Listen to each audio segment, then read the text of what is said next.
We are following new reports suggesting the President of the United States may want to pull out of NATO. The New York Times reports the president discussed the move with advisors several times over the last year. President Trump reportedly told his officials that he didn't see the point of the military alliance, which is, amongst other things, an important bulwark against Russia. So for more on this, we want to bring in CBS News State Department reporter Christina Ruffini. It's so good to have you here because often we've been talking to you while you are in Washington, D.C.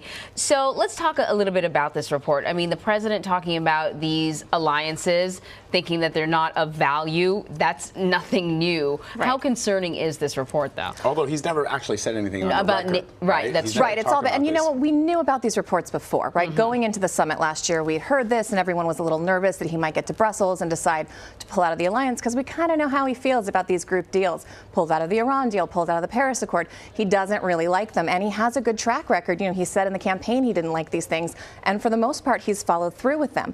But when he got to NATO, he didn't end up saying that, and he gave a speech and said, you know, the allies had agreed to step up more and contribute more, and that was his big issue, so he was fine with it. I talked to a couple NATO member state representatives this week, and they didn't seem that concerned. They said the biggest thing when they talk to this administration is making sure that the Europeans are pulling their weight, right? Making sure they're getting up to that 2% GDP, because President Trump's big sticking point is that the U.S. is subsidizing the security of Europe. So they think as long as countries start contributing and really pulling their weight, that the U.S. will be fine and everything will be great. And to his credit, countries have started to pay up a little bit more. Indeed. You know? Right. But Christina, remind our viewers what NATO stands for. I mean, this was an alliance that came about at the end of World War II as a bulwark, as you pointed out, against the Soviet Union, the then Soviet Union, and also as a way to include states into an alliance that would serve to perhaps not repeat the errors of the past, that it included 2 world wars and millions of lives lost. It is now expanded beyond the 12 original members. But where does it stand right now? So this was, of course, part of that big international movement after World War II, the League of Nations, NATO, all these things where this international law for the first time became something that people thought, hey, we should get on this. This would be great. So it started with the 12 countries, but of course it's expanded now to 29.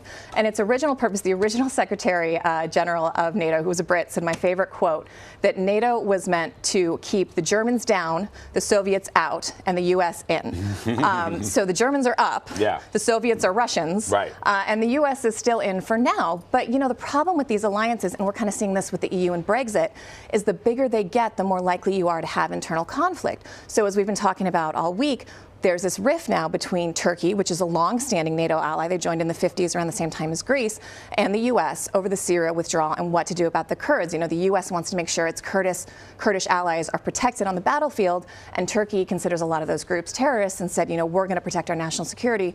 So that's all being worked out. But, you know, for the moment, the organization is together. The treaty still stands. But what is sort of also interesting about how NATO has morphed over the last several decades is the inclusion of former states that made up the Soviet Union, which is what Vladimir Putin is most aghast at, which you have former satellites of the Soviet Union that have become since thriving democracies who are now part of the NATO alliance, and that Putin doesn't like. These former Soviet blocs that, as you know, the Soviet Union withdrawal, were looking for security and ended up, you know, there was this battle. Are they going to go with Russia? Are they going to go towards NATO? And a lot of them decided to go towards NATO. So Putin, you know, at one point Russia was in this group called Partnership for Peace. So it was like NATO and Russia had this very official meetings and alliances, and they've withdrawn from that, especially after the invasion of Crimea. That's put a hold on it for now.